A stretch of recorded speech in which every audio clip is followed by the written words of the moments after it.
start cooking? Was it as a child? Were you a little bit older? I started cooking very, very early. I was probably maybe 5 or 6. I started like being in the kitchen, always around, always looking what mom and dad were doing in the kitchen. And what would you make in those early years? Or what would you watch people making? So my mom was not a great cook, unfortunately. A great mother, not a great cook. A great mother, not a great cook. But I was spending a lot of time with my dad in the kitchen. I had to decide either to go back to school or to start working. And my parents didn't have much money to send me to school. So I decided on getting a job. I was barely 16. I was working in a restaurant as a chef. But most of my time I was cleaning dishes, washing the pots, sweeping the floor. And who inspired you to pastry? Who was the first person who you saw making desserts where you said, I might like this a little bit better than other things? Actually, was doing a lot of stuff by myself. My chef in the restaurant used to give me recipes and ask me to execute those recipes.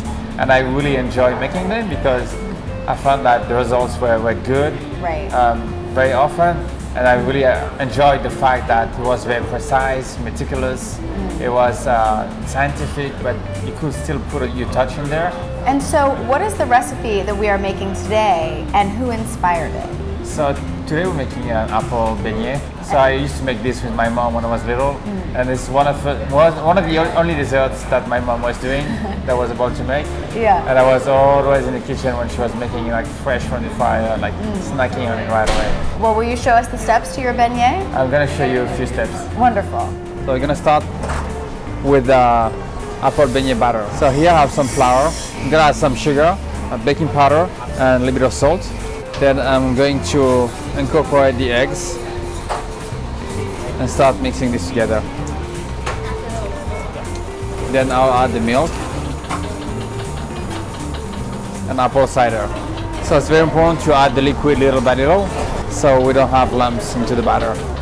There you go, see the batter should be still liquid but a good thick consistency.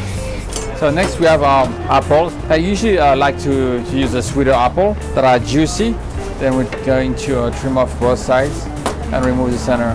Then we'll just slice it about 1/4 of an inch. So next step, we're gonna take our apple that we thinly sliced, dip in batter, and then drop it in the oil to fry them.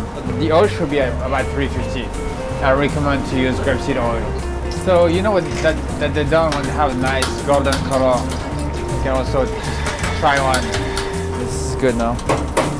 And finish it up with some powdered sugar. Here is my mom's apple beignet.